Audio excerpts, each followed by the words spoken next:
Steve, Darren, my man, how are you? am I allowed to call you Uncle Creepy, or is that in the past?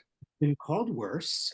You can call me whatever you want, brother. I Well, respond to everything, idiot, douchebag, asshole. It's all the same.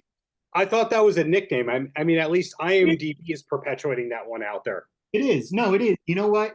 When I was growing up and I was a little kid, one of the most formative things I had in my life was a magazine called Creepy.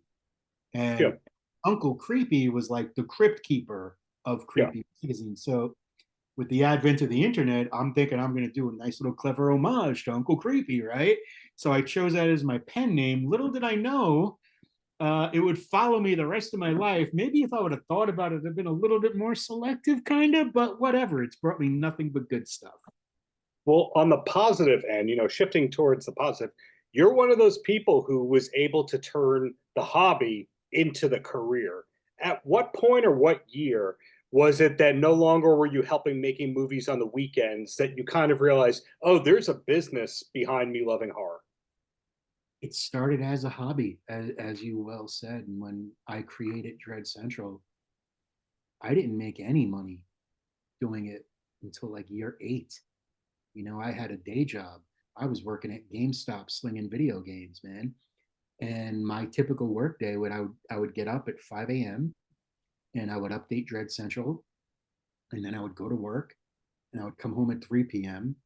and I'd update Dread Central, then I'd stop to eat, and I'd update Dread Central, and then I would update Dread Central and update Dread Central, and then go to bed about 1:30.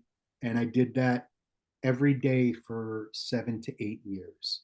Yeah. And when the time came that I was able to actually make money on it, it was like Christmas fucking morning, you know? It was like, holy shit, I don't have to go to my day job anymore. And I'm very lucky that that happened. And it's just like anything else, man. You put in the work and you believe in yourself, and you're passionate about what you do, you can do anything in this world. The only limits you have to adhere to are the ones you put on yourself. Well said. Well, hey, if the compliments can keep going here, you're kind of blessed in being synonymous with the month of October. That, yes, All Hallows Eve, Interior. I'm sorry, why did I say Interior? Inferno. It shows my reading comprehension leaves a lot to be desired there. All Hallows Eve Inferno is the new project, but your association with Terrifier 2, every year that's going to keep coming back. Is this peak season for you like I think it is? Oh God. You know, it's funny. Everyone always asks me, and I know Kelly's gonna hear this and she's gonna laugh her ass off. Everyone always asks me, what are you doing for Halloween? Like they assume I have these ginormous cool plans. And really the true answer is I'm going to sleep. You know, I'm like Santa on December 26th. The entire month of October is a madhouse for me. Yeah. But I'm lucky in that I get to do things that I consider a privilege, like speaking with you and Oh, having things out that people can dig on and like and enjoy. And All Hallows Eve Inferno, that's a very special project to me. And the reason why it's so special is because when I was approached to do it, I was a little hesitant. And I was mhm. hesitant because I didn't really want to do another thing and like that. And then I thought about it and I said to myself, you know what would be really, really cool is if we found shorts that were pre-existing. Mhm. And unfortunately for the short filmmakers, short films have a very finite lifespan, right? You do your festival run, you get Yeah. featured on the website here and there, and then you go and live and die on YouTube or Vimeo or Dailymotion or whatever, right?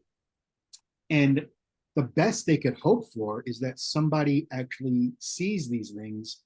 And usually that happens purely on happenstance. So I was like, well, what if I put out a call for pre-existing shorts? And that way we could take these absolute crazy, awesome features that have been long dying on the vine, right? And give them a second home and give them a second life and give those filmmakers who worked so hard making that a chance for their project to be seen on a much wider scale. that's exciting to me. I find that to be important because, you know, you always hear people say, oh, where's the next Romero coming from? Where's the next Carpenter? Where's the next this? Where's the next Damien Leone? I know where. It's the indie horror scene. And to be able to pay attention Well, to this group of filmmakers and give them the opportunity that they wouldn't normally have been able to have on their own or whatever, it was something I couldn't say no to. well, I'm the reason I gave you the well right there is it's wonderful to see that you're curating and you're giving a second life. But I can't think of a more loyal interest when it comes to a fan base than the horror world. So, in other words, they will make 7 or 8 or 9 or 10 editions of a particular movie once one or two hit.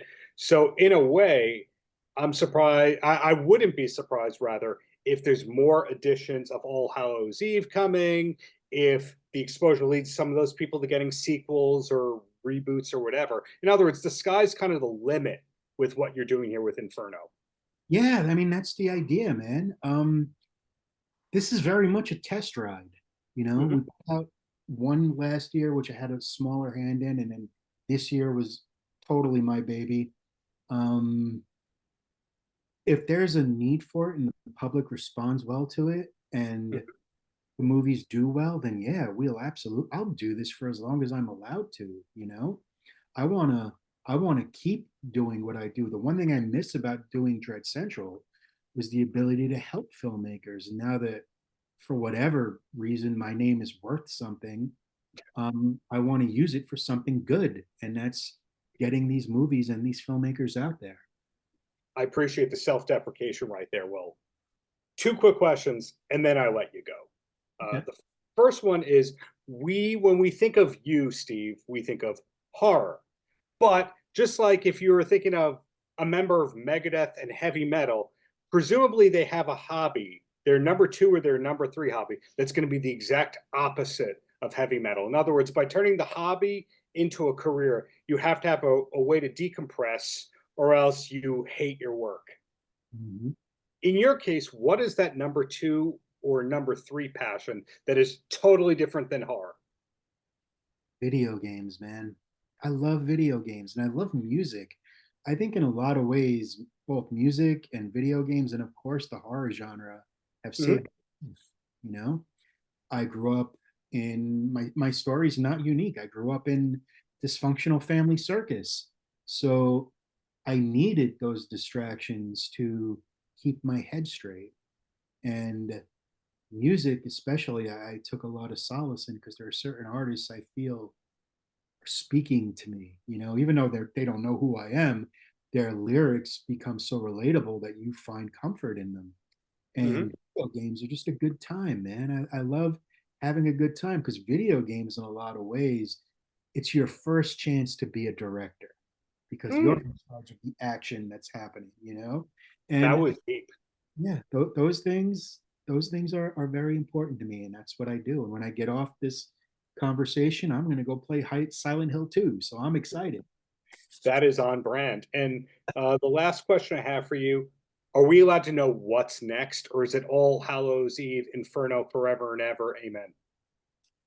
I have a lot of projects in various degrees of production right now. I have a feature project with a major studio that's cooking right now. I have a book coming out December 10th called A Comedy of Tragedies, which is my autobiography where I discuss growing up in said family dysfunctional circus or whatever. And yeah, man, after that, we'll see what happens. The book comes out December 10th, and hopefully everything else just keeps progressing. But I'm not done, that's for sure. I got another 10 to 15 years left in the tank, I think. And then I gotta Fingers turn it over crossed. to the younger cats before I make a fool of myself. Before you become the legendary grandfather type that Yeah, tells everyone to do. exactly. The get off my lawn guy. But Steve, thank you for the many years of great art. Looking forward to that book, the studio feature, whatever it is that is coming next. Thank you. Appreciate it. And Darren, tag me on everything you do social media so I could share it, okay? Paltrocast.